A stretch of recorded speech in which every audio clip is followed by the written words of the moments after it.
Dreamscape presents Every Hidden Thing by Ted Flanagan, narrated by J.D. Jackson. To anyone punching a clock in pursuit of their place in America. For God will bring every deed into judgment, including every hidden thing, whether it is good or evil. Ecclesiastes chapter 12, verse 14. Chapter 1. The baby came on one of those January nights in the city. Warm, everyone in shirt sleeves, a gap between inevitable blizzards. Cars crept along damp streets shrouded in snow fog.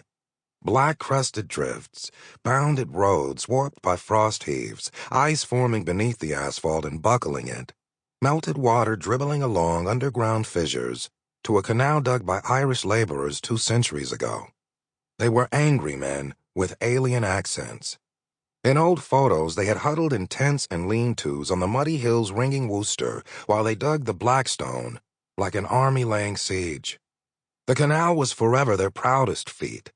But it was narrow, and when the trains connected Worcester to Providence and onward to a wider world that couldn't care less, they abandoned the canal. The city buried the thing in the 1970s as part of urban renewal, which had no place in its heart for a waterway that reminded them of the ways progress had failed them. Below the asphalt streets and brick factories built over it, below the city that rose and fell over and over, the canal flowed onward, out of sight. Thomas Archer rode in the passenger seat of the ambulance with the window down, his uniform sleeves rolled to the elbows. He enjoyed the interlude. The night had been slow. He and Julio Tavares, his partner, had done a handful of calls. Nothing that required more than a smile and a taxi ride for a few of the regulars.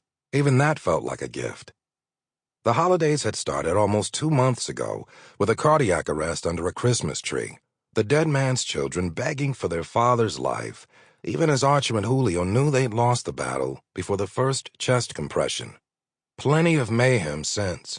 2 fatal fires, a murder-suicide up on Trenton Street on New Year's Day, and 2 nights ago, Archer had pulled city boxing champ Leon Sonny Matos from a Corolla the pugilist had driven into a brick wall at 80 miles an hour. Tonight, though, a breeze. Easy living. They'd eaten dinner slowly enough to taste it, sat at their favorite booth at the Bully, then driven down the hill and flirted with some nurses at university.